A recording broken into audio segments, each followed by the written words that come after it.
వెంకటేశాయ నమః.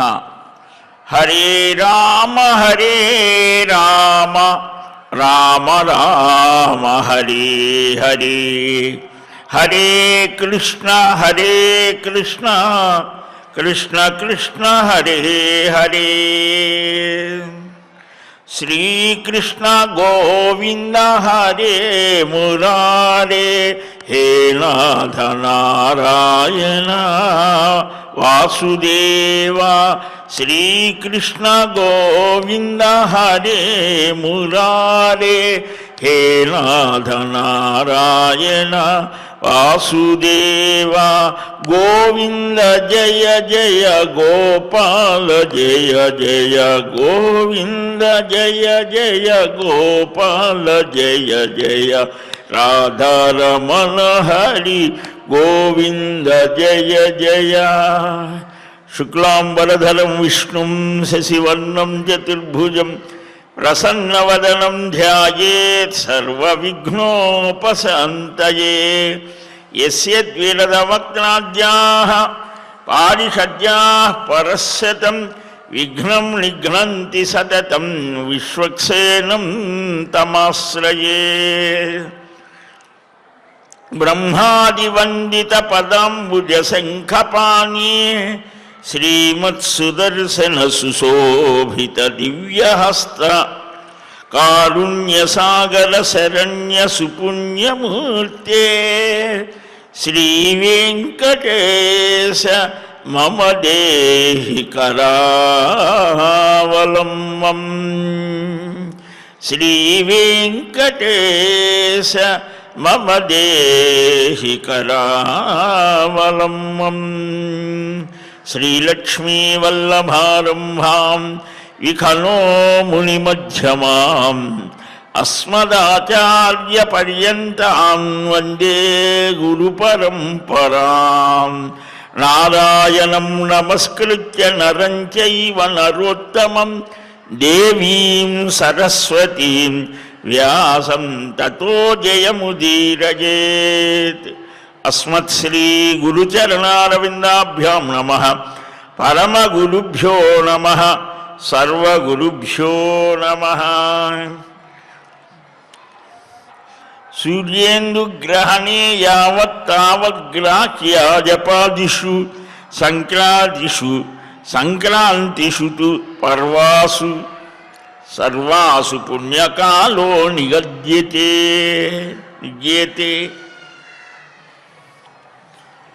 ఆనందాన్ని కలిగించేటువంటిది ఈ ప్రపంచంలో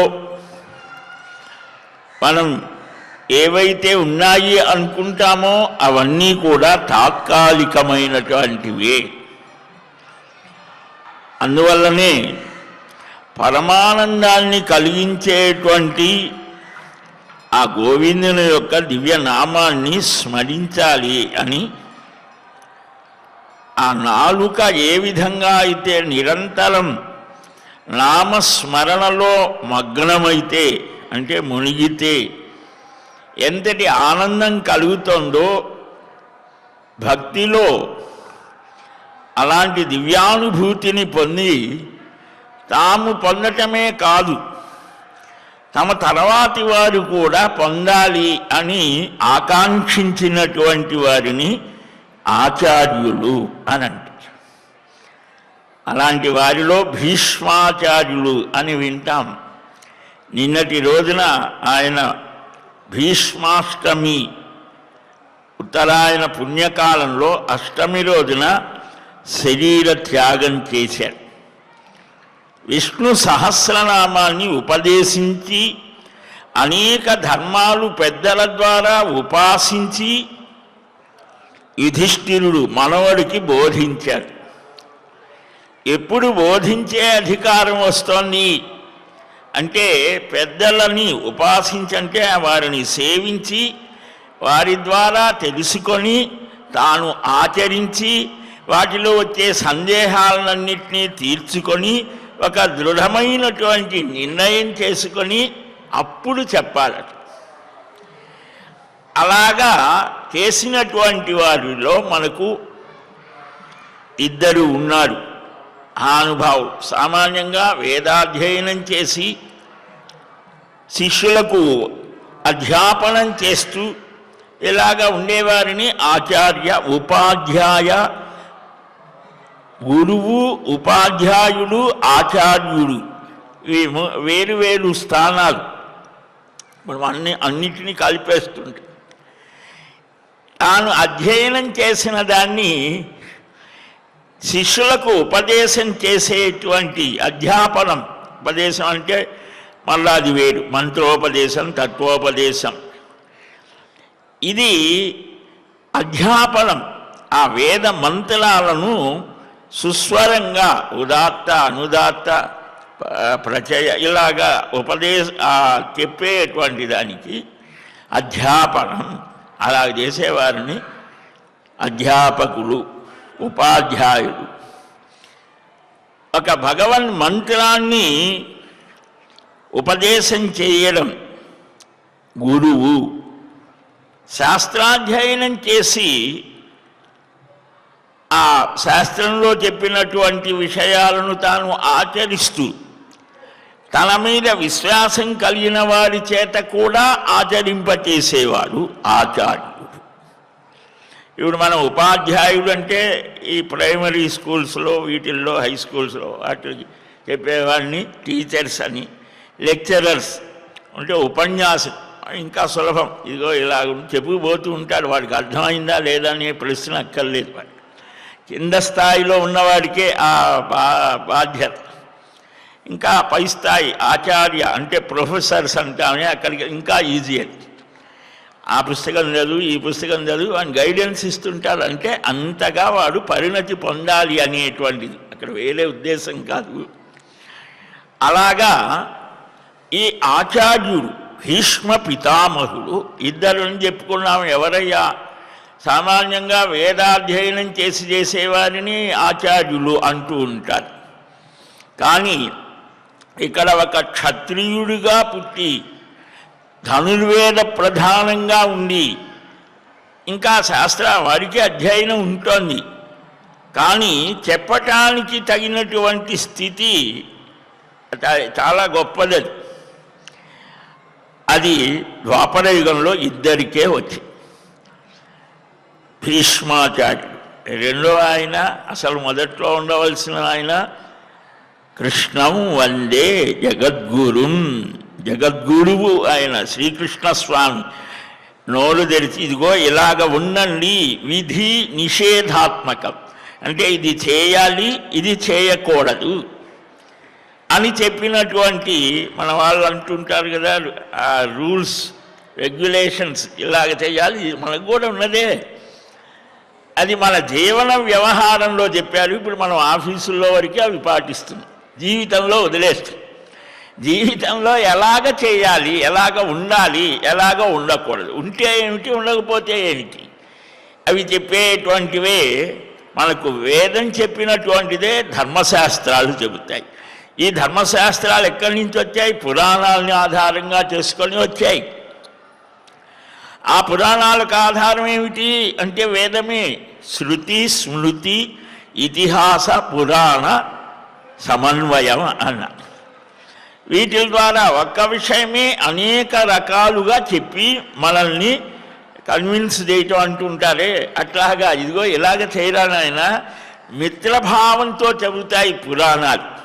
వేదాలు శాసనం చేసినటువంటి రాజుల్లాగా లేదా పాలకుల్లాగా ఇలాగ చేయి, ధర్మంచరా, ధర్మాన్ని ఆచరించు, సత్యం వద, సత్యాన్ని పలుకు, మా తల్లిని దైవంగా, తల్లిలో దైవాన్ని చూడు, ఇలాగా శాసనం, రూల్స్ ఇలాగ చేయాల్సిందే ప్రభు. దాన్ని మిత్రులు ఇలాగా సత్యాన్ని పలికితే ఏమిటయ్యా ప్రయోజనం? ఇలా పలికిన వాడు ఎవడన్నా ఉన్నాడా అంటే సత్యం కోసమే జీవితాన్ని, అన్నిటినీ, సమస్తాన్ని త్యాగం చేసిన వాడు ఒకడు ఉన్నాడు. ఆయనే హరిశ్చంద్రుడు అని ఇప్పటికి కూడా చెప్పు. ఎప్పుడో 1 కోటి సంవత్సరాలకు పూర్వం రాముడికి పూర్వీకుడు. అలాగే రాముడు కూడా అంతే, సత్యవచస. ధర్మం కోసమే సమస్తాన్ని కూడా త్యజించి ఇదే ప్రధానం అనుకున్న వారు ఉన్నారా? శ్రీరామచంద్రమూర్తే రామో విగ్రహవాన్ ధర్మ సాధు సత్యపరాక్రమ, ఇలాగ మారీచుడు చెప్పిన మాట ఇది. ఏ కౌసల్యో ఆంజనేయ స్వామి చెప్పినది కాదు. కనుక అలాగే శ్రీకృష్ణ స్వామి ఆయన కూడా ధర్మము అంటే ఒక దాదాపు 10 అర్థాలు ఉన్నాయి. ఈ లోకంలో ఏదో అభ్యుదయ నిశ్రేయస సహ ధర్మం. ఈ లోకంలో ఉన్నప్పుడు హాయిగా ఉండాలి, అభ్యుదయం కలగాలి.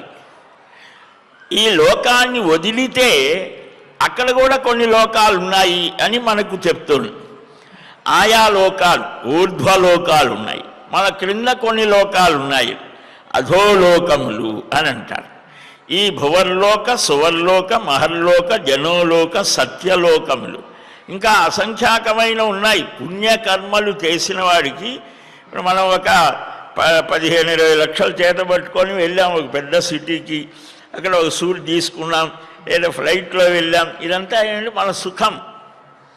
అలాగా మానవుడి మనస్సు ఎప్పుడు కూడా సుఖాన్ని కోరుతుంటారు. ఇక్కడ సుఖం కావాలంటే ఏం చేయాలి అంటే పుణ్యకర్మలు చేయమని చెప్తారు.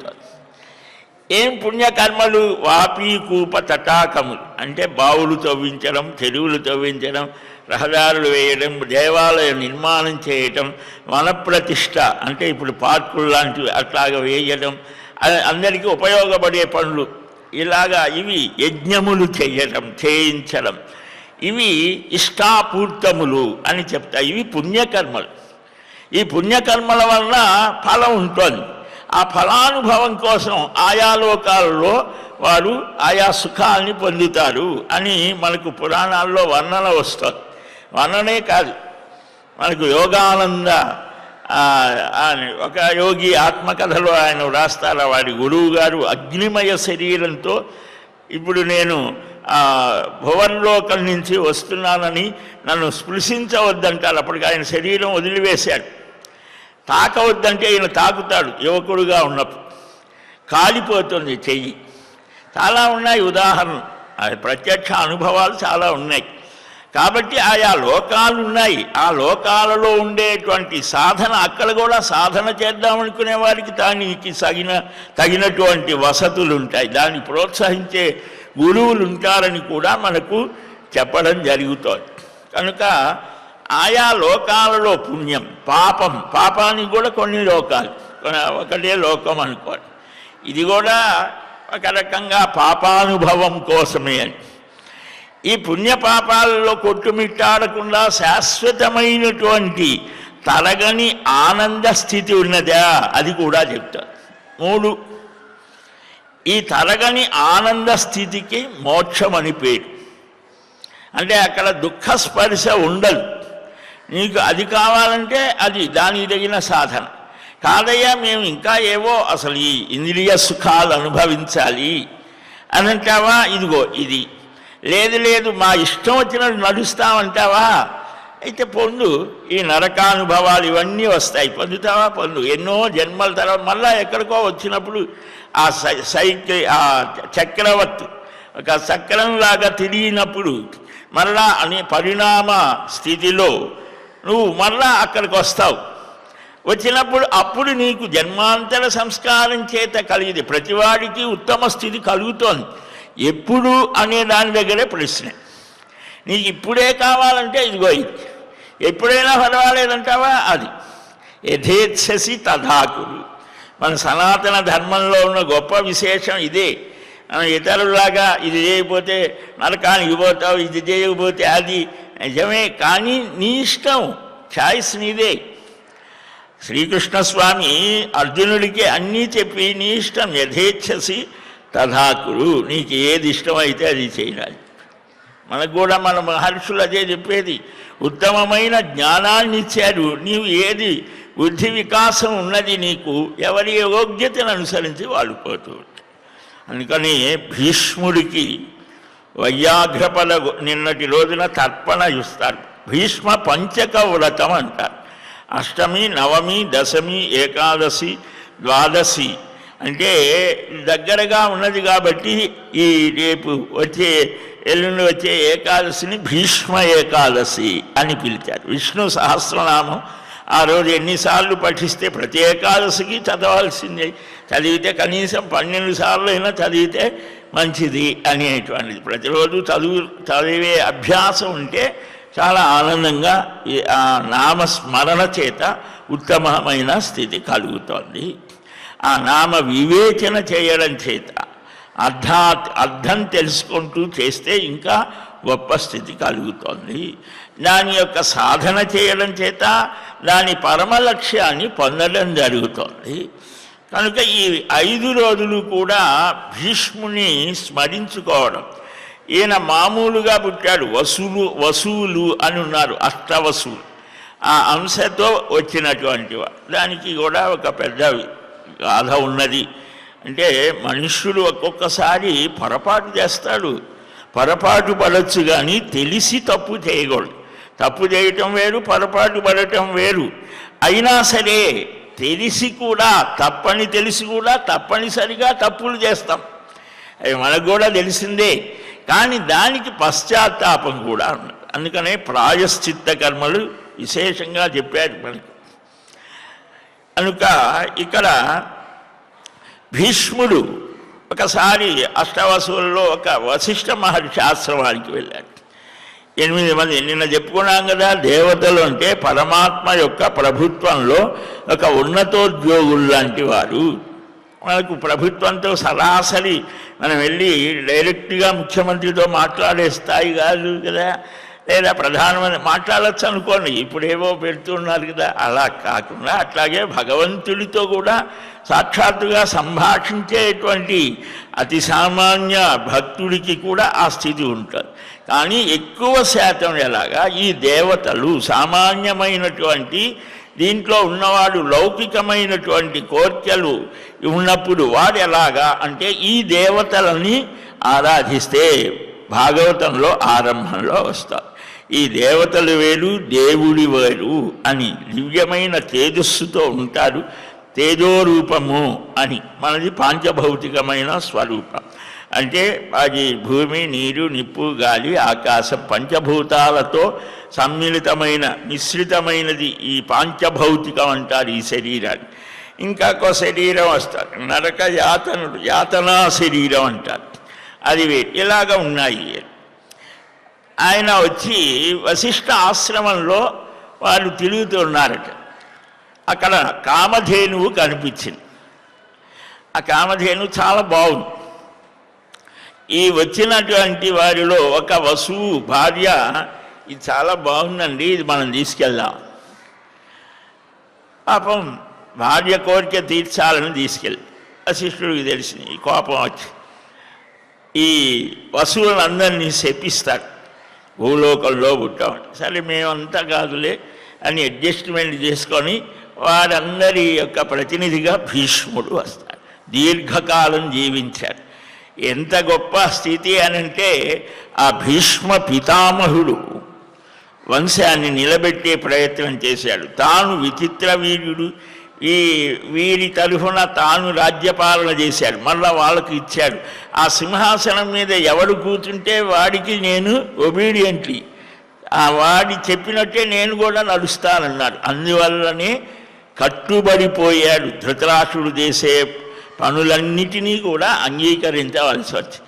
ఆ తర్వాత వాడు దుర్యోధనుడు వచ్చాడు, వాడికి చెబితే వినడు, ఏదో చెప్తాడే, అలాగా అయిపోయింది వాడి స్థితి.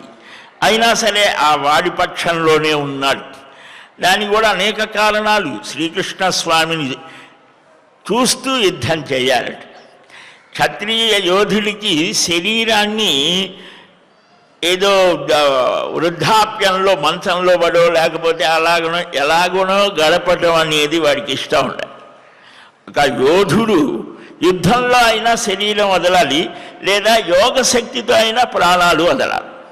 అది వారి యొక్క స్థితి. పరివ్రాడు యోగయుక్తశ్చ, ఒక సాధ్వీమణికి, ఒక యోగికి, ఒక సన్యాసి, యోగి అయిన సన్యాసికి సూర్యమండలాన్ని ఛేదించి ఉత్తమమైన స్థితికి వెళ్ళేటువంటి యోగ్యత ఉన్నది అని.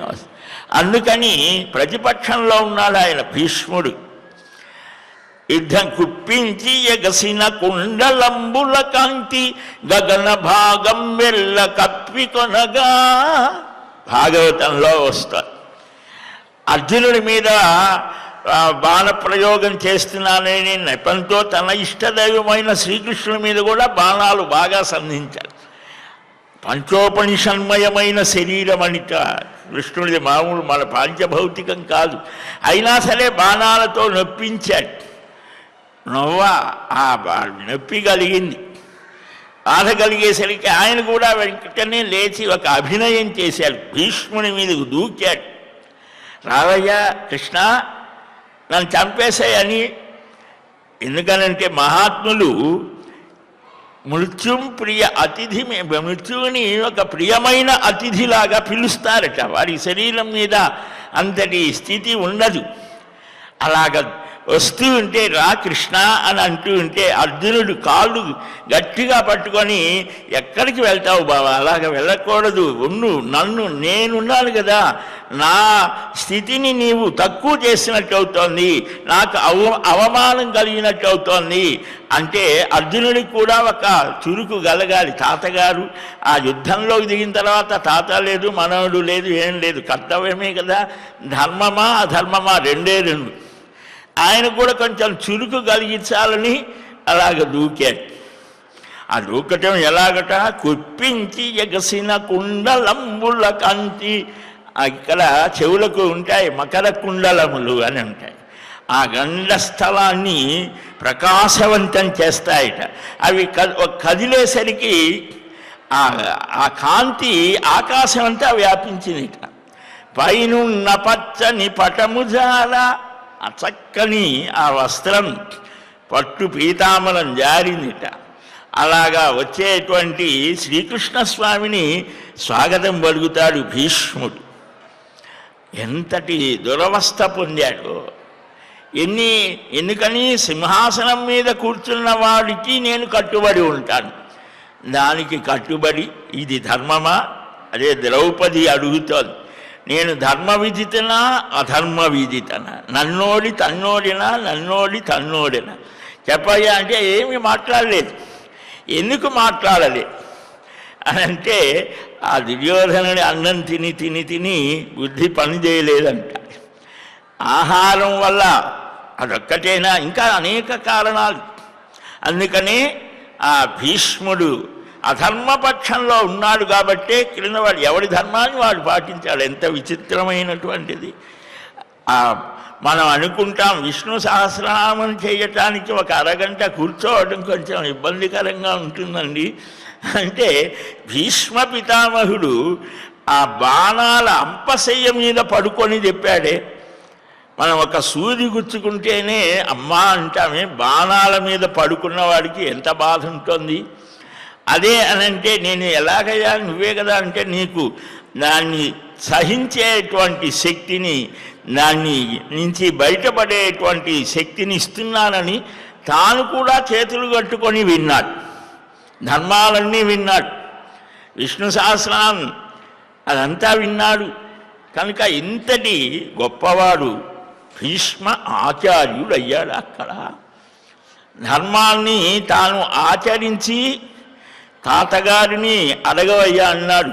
ఎందుకంటే కృష్ణుడు ఎన్ని చెప్పినా కూడా ధర్మరాజు వినలేదు. నువ్వు రాజ్యాన్ని పట్టం కట్టుకో రాజ్యానికి అని అంటే, నేనంతా పాపం చేశాను, ఈ యుద్ధం చేశాను, వాడిని చంపాను, వీడిని చంపాను, బంధువుల్ని అని ఆ మనస్సులో ఒక అభిమానం ఉన్నది, నేను చేశానని. దాన్ని పోగొట్టాలని ఎన్నో ధౌమ్యుడు చెప్పాడు, వ్యాసుల వారు చెప్పారు, అంతా కానీ కాదు చెప్పవలసింది మనం కాదు, తాతగారు చెప్పాలి. ఇంట్లో వాడు చెబితే వినేవాళ్ళు కొంతమంది ఉంటారు.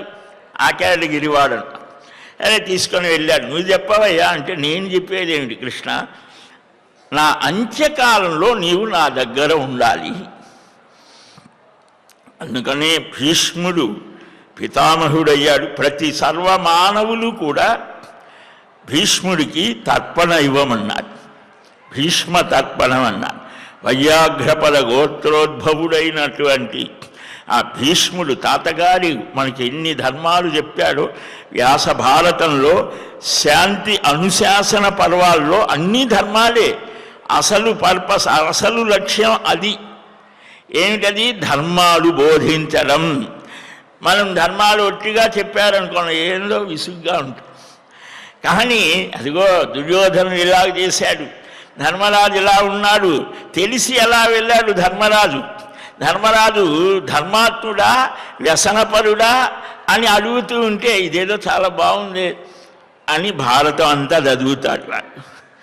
అందుకోసం ఇది ఒక నెపమన్నమాట. ఆ మహాత్ముల యొక్క జీవిత గమనాన్ని ఆధారంగా చేసుకొని సర్వకాలాలలో సర్వావస్థలలో సర్వమానవులకు సార్వకాలికమైనటువంటి ధర్మాలను, అంటే అన్ని కాలాలలో 2024లో మనం ఏం చేస్తామండి, 5000 సంవత్సరాలు నాడంటే వాళ్ళకి ఏమీ ఇన్ని యావగేషన్స్ లేవు, అప్పుడు వాళ్ళు చేశారు. ఇప్పుడు అనటానికి లేదు. ఇప్పుడు కూడా అవి ప్రాసంగికతని కలిగి ఉన్నాయి ఉండే ధర్మాలను వారు చెప్పారు. అలాగ చెప్పినటువంటి మహానుభావుడు భీష్ముడు కనుక ఇక్కడ ఆ భీష్మాచార్యుడికి ప్రతివాడు కూడా తర్పణ ఇవ్వాలి అని నిపతించారు మహానుభావులు. కనుక ఈ 5 రోజులు విశేషమైనటువంటిది. నిన్నటి రోజున ఈ తర్వాత విష్ణు సహస్రనామం కనీసం ఈ 5 రోజులైనా పారాయణ చేసి ఆ భీష్ముల వారిని స్మరించుకుంటే చాలా విశేషం అన్న. సరే, ఈ కర్మ ఇక్కడ మనకు నారద పురాణంలో మరి భీష్ముడు ఎందుకు వచ్చారయ్యా అని అంటే, ఈ కర్మాచరణ నారద మహర్షి అడుగుతాడు సనక మహర్షిని. ఈ నిన్న మనం చెప్పుకున్నాం వర్ణ ఆశ్రమ ధర్మాలు అనంతరం ఈ తల్లిదండ్రులకు చేయవలసినటువంటి కుమారుడుగా చేయవలసిన కర్తవ్యాలు ఏమిటి? అమ్మా నాన్నకు మించినటువంటి దేవుళ్ళు లేరురా అని మనకు వేదం చెప్తూ ఉంటే అసలు దాన్ని వదిలివేసి అన్నీ మనం చేస్తాం. ముందు ప్రాథమికంగా ఏం చేయాలో అది చెయ్యాలి కదా.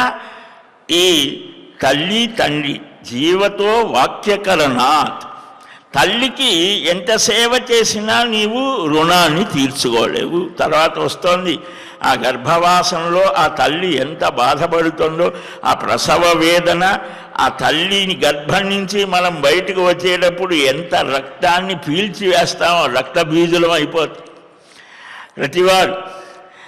ఇప్పుడైతే ఇంకా ఘోరం. హాస్పిటల్స్కి వెళ్తే వాడు ఎంతో అంత వేస్తాడు, తప్పనిసరిగా చెయ్యాలంటాడు. అట్లాగే మీకేం ఇబ్బంది కలిగించాలంటాడు, చివరికి వచ్చేసరికి చెయ్యాలంట. అవి స్త్రీలు నిజంగా ఇప్పుడు ఉన్నటువంటి స్త్రీమూర్తులకు ఏమిచ్చినా రుణం తీర్చుకోలేము ఇప్పుడు అమ్మలకు. ఎందుకని వారి పడేటువంటి బాధ అంటే ఇప్పుడు అంతా కూడా ధర్మం ఎప్పుడైతే పోయిందో అప్పుడే అన్ని అవలక్షణాలలోనే వస్తాయి. ధర్మానికన్నా భయపడాలి, దైవానికన్నా భయపడాలి. భయపడటం అంటే ఏదో కంగారు పడటం అని కాదు. మనం చేయవలసినటువంటి కర్తవ్యం ఏమిటి అది తెలుసుకొని ఆచరించాలి. ఈ కర్మాచరణ అమ్మ నాన్నకు బ్రతికి ఉన్నప్పుడు వారిని అమ్మకు సేవ చేయమన్నాడు, తండ్రి మాటని పాటించమన్నాడు. ఈ క్లారిఫికేషన్ అంటారే వేదం, మాతృదేవో భవ పితృదేవో భవ అని చెప్పింది. ఎలాగయ్యా అని అంటే రామాయణం దానికి పరిష్కారం చెప్తోంది. ఎక్కడ చెప్పింది? అయోధ్యకాండలో రామచంద్రమూర్తి అరణ్యానికి నేను వెళ్తాను అని అంటాడు. అయోధ్యకాండ వింటున్నారు కదా. వెళ్తాను అని అన్నప్పుడు కౌసల్య అంటోంది, నువ్వు అలా వెళ్ళొద్దు, నేను చెప్తున్నాను ఇక్కడే ఉండి. పితుహు శతగుణం మాత, తండ్రి కంటే కూడా 100 రెట్లు తల్లి శ్రేష్ఠురాలు, కాబట్టి నా మాట పాటించు. ఇవిడేం చేయాలి?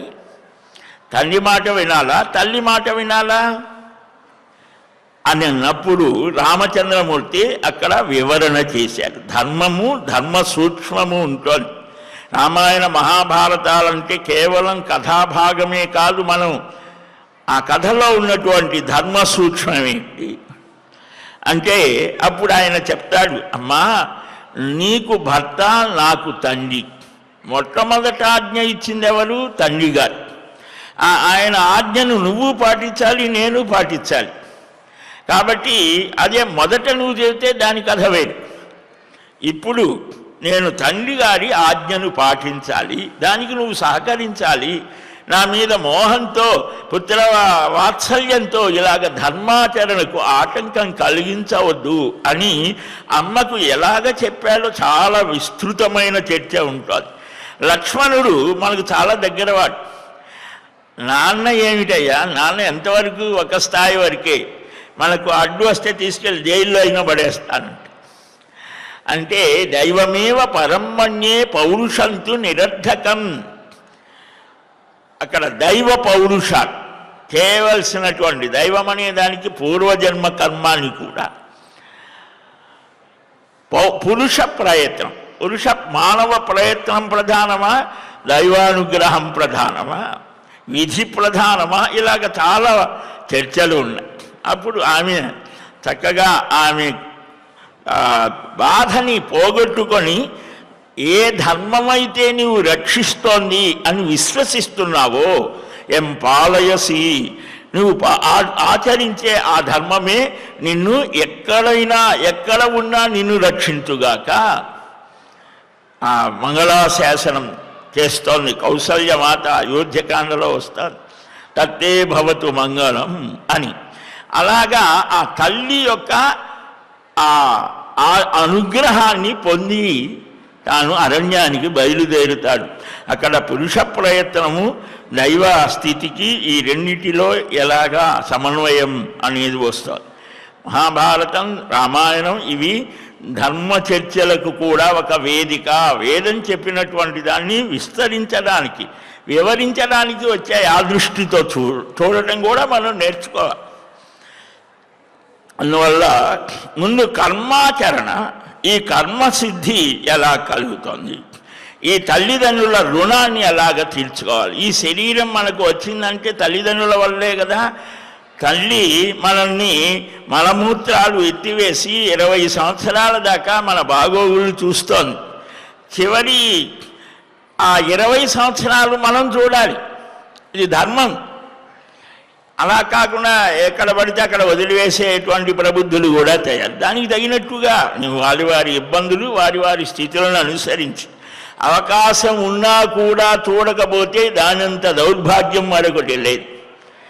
కనుక చిన్న చిన్న పనులకే మనం థ్యాంక్స్ చెప్తూ ఉంటాం, ధన్యవాదాలు అంటుంటాం. మరి శరీరాన్ని ఇచ్చిన అమ్మా నాన్నకు మనం కృతజ్ఞత ఎలాగ చెప్పాలి?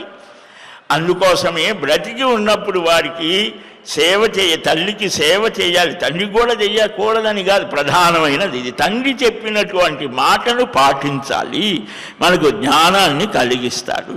ఆ తర్వాత గురువు, ఆచార్యుడు, అతిథి ఇలాగ చెప్పారు.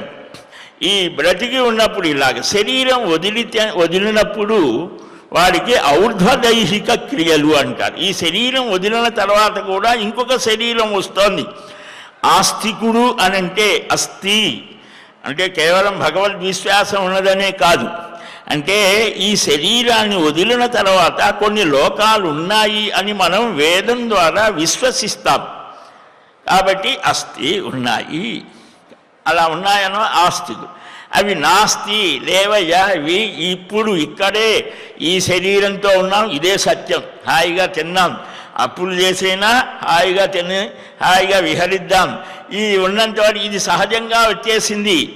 ఈ జీవ పరిణామ క్రమంలో కోతి నుంచో కొంగ నుంచో వచ్చాం అని చెప్పేటువంటి స్థితిలో ఉన్నప్పుడు ఇంకేమైనా వేరే లోకం లేదు, దేవుడితో పని లేదు, ఏమీ లేదు అని అంటే అది నాస్తికం. అంటే అది రామాయణంలో అది కూడా చూపించారు. జాబాలి చెప్తాడు, ఇదేమిటయ్యా, తల్లి ఏమిటి, తండ్రి ఏమిటి, ఈ ఆబ్దికాలు తద్దినాలను పెడతారు కదా, శ్రాద్ధ క్రియలు, ఇవన్నీ ఏమిటి, వ్యర్థము, ఇప్పుడు చేసేవన్నీ ఆయన చూపించారు. దాన్నంతా ఖండించి సత్యవాక్ పరిపాలన, సత్యము, ఇవన్నీ యొక్క స్థితి ఏమిటి అయోధ్యకాండలోనే వస్తుంది. అంటే ఆయన ఎలాగైనా సరే అయోధ్యకు తీసుకొని వెళ్ళాలి అనేటువంటి భావనతో జాబాలి ఆ వాదం చేశాడు. ఆ తర్వాత ఆ దోషం పోగొట్టుకోవడానికి ఇక్కడికి వచ్చి తపస్సు చేశాడు. ఎక్కడికి కొండ మీదే తిరుమలకు వచ్చి జాబాలి తీర్థం అంటాం ఇప్పుడు. అక్కడికి వచ్చి ఆయన తపస్సు చేసి ఆ భగవద్ అనుభూతి పొందాడు. అందుకనే జాబాలి తీర్థం, అది జపాలంటారు. అని జాబాలి అక్కడ చేశాడు, ఆ రామ అనుభూతిని పొందాడు. కనుక తల్లిదండ్రులకు ఏమేమి ఎలాగ చెయ్యాలో చెప్పినటువంటిదే ఇప్పుడు ఇక్కడ ఇది. ఈ కర్మసిద్ధి ఎలా కలుగుతోంది, ఈ శ్రాద్ధాది క్రియలని చేయడం ద్వారా మనుష్యుడు ఉత్తమమైన స్థితిని పొందుతాడు అని దాతారోణో అభివర్ధంతాం అని ఆశీర్వాదాలు పొంది పితృదేవతారాధన చెయ్యాలి. పితృదేవతలు అని అంటే కేవలం మన అమ్మా నాన్న తాత ముత్తాత వీరే కాదు, పితృదేవతలు వేరే ఉన్నారు. పితృదేవతా గణం ఉన్నది, పితృలోకం ఉన్నది. వసురుద్ర ఆదిత్యులు అని ఇలాగ అమావాస్య రోజున వాళ్ళు ఎదురు చూస్తూ ఉంటారట. ఆ రోజున కేవలం తిలలు అంటే ఈ నువ్వులతో తర్పణ ఇవ్వమన్నారు. కాసిన నీరు కాసిన నువ్వులు, దాంతో తండ్రి తాత ముత్తాత వారి పేరు చెప్పి వారి తృప్తి పడాలి అని అంటే వారి తృప్తి పడి మనకు వంశ ఉద్ధారం అయ్యేట్లు అంటే వంశం సాగేట్లుగా పితృ దేవతల అనుగ్రహం కలుగుతోంది అని. వివాహం కాలేదు అనేదానికి జ్యోతిష్య శాస్త్రవేత్తలు పితృశాపాలు ఉన్నాయి అవి ఇవన్నీ కూడా చెప్తారు. సరే ఇప్పుడు చాలా వచ్చేసాయి అనుకోండి, మనకు ఆ జ్ఞానం అంతా తెలుస్తోంది. కనుక వీటిల్లో తిథి నిర్ణయం ప్రధానం. ఈ తిథులు ఎలాగా అనేటువంటిది కూడా, ఈ తిథులు కూడా ఎప్పుడు ఏ సమయంలో ఏ తిథి ఉంటే చేయాలి, దేవతా కార్యాలు ఎప్పుడు చేయాలి, పితృదేవతా కార్యాలు ఎప్పుడు చేయాలి. అపరాహ్న సమయంలో మధ్యాహ్నం 12 తర్వాత పితృదేవతల కాలం, ప్రాతకాలం దైవ సంబంధమైనటువంటి కాలం. అలాగే ఈ తిథులు కూడా ఏకాదశి, సప్తమి, దశమితో కూడి ఉంటే ఉపవాసానికి యోగ్యం కావు. అమావాస్య, పూర్ణిమ, సప్తమి ఇవి ఈ తిథులలో ఎలాగా పూర్వాహ్నం ఉదయమా సాయంత్రమా ఇవన్నిటినీ కూడా ఈ సంక్రమణముల కాలం, సంక్రాంతి అంటాం మనం. ఆ సంక్రమణం ప్రతి మాసం కూడా వస్తుంది. ఆ సంక్రమణముల కాలం, సూర్యచంద్ర గ్రహణాలు, ఆ పుణ్యకాలాల్లో ఆ సంక్రమణములలో చేయవలసినటువంటి కృత్యాలు అవి చేస్తే అక్షయమైన పుణ్యఫలం కలుగుతోంది. ఆ కర్కాటక సంక్రమణం దక్షిణాయన పుణ్యకాలం అంటారు. అప్పుడు ఎలాగ ఉత్తరాయణ పుణ్యకాలం, దానికి ముందు వెనుకల కాలము యొక్క ప్రభావం ఏమిటి, అప్పుడు ఏం చేయాలి. అలాగనే అమావాస్య, ఆ అమావాస్యలో సిని, వాలి, కుహు, రాక ఇలాగా కొన్ని సమయాలు ఉంటాయి. పంచాంగంలో వేస్తారు, మనకి ఏవో అవి తెలియదని వదిలివేస్తాం అనుకోండి. అన్వాధానము, పితృయజ్ఞము అని ఈ ప్రతిపత్తి అంటే పాడ్యమి రోజున ఏం చేయాలి, ఇవన్నీ కూడా ఆ సమయంలో వీరు ఎలాగా ఏం చేయాలి. పితృరూపీ జనార్దన, మనం ఏమీ చేత కాకపోతే నా స్వామికి నమస్కారం, పితృరూపి ఆయన కూడా పితృరూపంలో, తండ్రి రూపంలో, తల్లి రూపంలో ఉన్నవాడివి నీవే అని నమస్కారం చేయమన్నా. అది కూడా చేత కాకపోతే అరణ్యానికి వెళ్ళి ఏడవమన్నారు. అదేమిటయ్యా అంటే అరణ్యానికి పోయి, నాన్న పితృదేవతలారా నేను సరిగ్గా మీకు న్యాయం చేయలేకపోయాను అని ఏడ్చినా, వాడు రోధించినా కూడా వీడు ఏదో చేశాడులే అని వదిలిపెట్టేస్తారని కూడా నేను తమాషాకి చెప్పింది కాదు, నారద పురాణమే చెప్పే మాట అది. కానీ అందుకనే అంటూ ఉంటారు, ఏమీ చేత తీర్పు దిక్కు తిరిగి ఏడవరా అని అంటే ఎందుకు వచ్చిందంటే ఇది దీనివల్లనే వచ్చింది. కాబట్టి సూర్యగ్రహణ సమయంలో ఏం చేయాలి, అలాగనే ఇవి చెయ్యలేకపోతే ఏమిటి. సర్వకర్మ భ్రష్టత్వం ఏర్పడిన బ్రాహ్మణుడికి ఇంకా చాలా చెప్పాడు ప్రాయశ్చిత్తాలు.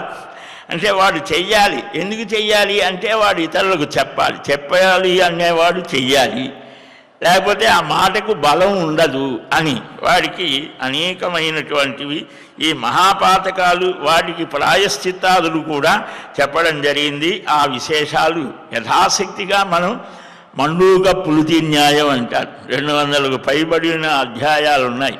వీటిల్లో మనకు సమయాన్ని బట్టి వాటి కప్ప ఎలాగైతే గంతు వేస్తుందో అలాగే మండూక ప్రతి న్యాయంగా వీటిల్లో ఉన్నటువంటి విషయాలని జ్ఞాపకం చేస్తూ మనం ఏమి చెయ్యాలో ఆ కర్మాచరణ చక్కగా చేసేటువంటి శక్తిని ప్రసాదించమని, ఏమీ చేత కాకపోతే తండ్రి శ్రీనివాస నీవేనయ్యా నాకు దిక్కు, నా చేత నీవు సరిగ్గా చేయించు. అది కూడా ఇక్కడ ఒక బ్రాహ్మణుడు తప్పిపోతే ఒక యువకుడి రూపంలో స్వామి వచ్చి ఒక నదిలో ఒక సరస్సులో ముంచి లేపుతాడు. కుమారధారా తీర్థం అదే, కుమారస్వామి ఒకటి 2 ఉన్నాయి, దాంట్లో ముంచితే యువకుడు అవుతాడు. ఇప్పుడు నువ్వు చేయవయ్యా, నువ్వు చేయవలసిన పనులను ఏమి అనుకున్నావో అని కూడా అంటారు.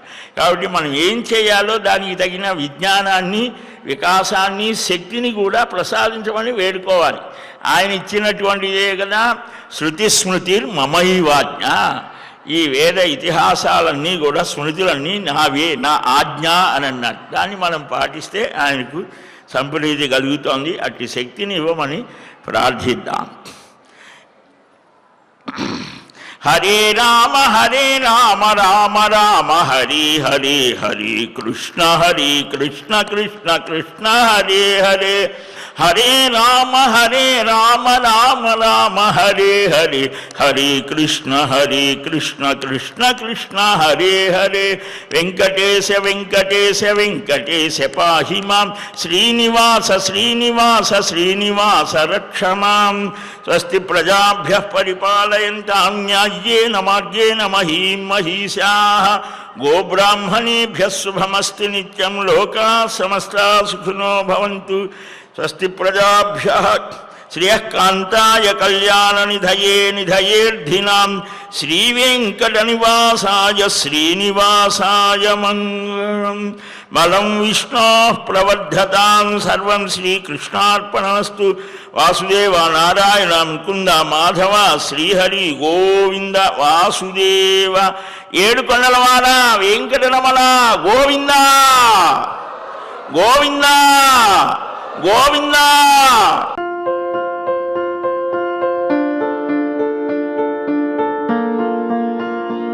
సంస్కృతి, సంప్రదాయం, ప్రేమ, ఆప్యాయత, రాజసం ఉట్టిపడే వేడుకలకు అనువైన ప్రదేశం ఎంఎల్ఎన్ కన్వెన్షన్ హాల్. కని విని ఎరుగని రీతిలో జరిగే మీ ఇంటి కళ్యాణ వైభోగానికి అందమైన కళ్యాణ వేదిక M L N convention hall. M L N convention hall ప్రత్యేకతలు: సువిశాలమైన wedding halls, centralise AC banquet hall మరియు విశాలమైన డైనింగ్ హాల్, వధువరుల కోసం ప్రత్యేక ఏసీ మరియు నాన్ ఏసీ గదులు, నక్షత్రాల వెలుగులో పచ్చని పచ్చికపై పార్టీల కోసం అనువైన గార్డెన్. ఎంఎల్ఎన్ కన్వెన్షన్ లో సీసీటీవీ పర్యవేక్షణతో పూర్తి భద్రత. ఎక్స్పీరియన్స్ అండ్ ప్రొఫెషనల్ వర్కర్స్ గల అన్నపూర్ణ గ్రూప్ వారి సేవలు. 2000 వాహనాలు పార్కు చేసేందుకు సువిశాల పార్కింగ్ సౌకర్యం. మీ ఇంట జరిగే అన్ని శుభకార్యాలకు, పెళ్లి, reception, engagement, birthdays, get together, corporate events, ఏ ఇతర శుభకార్యాలకైనా అందమైన వేదిక ఎంఎల్ఎన్ కన్వెన్షన్ హాల్. బుకింగ్ కోసం సంప్రదించండి 7550438888 మరియు 7550428888. మా అడ్రస్ చీర్యాల లక్ష్మీ నరసింహస్వామి దేవాలయం ప్రక్కన, near outer ring road, Keesara junction, Cheeryal గ్రామం, మేడ్చల్ జిల్లా.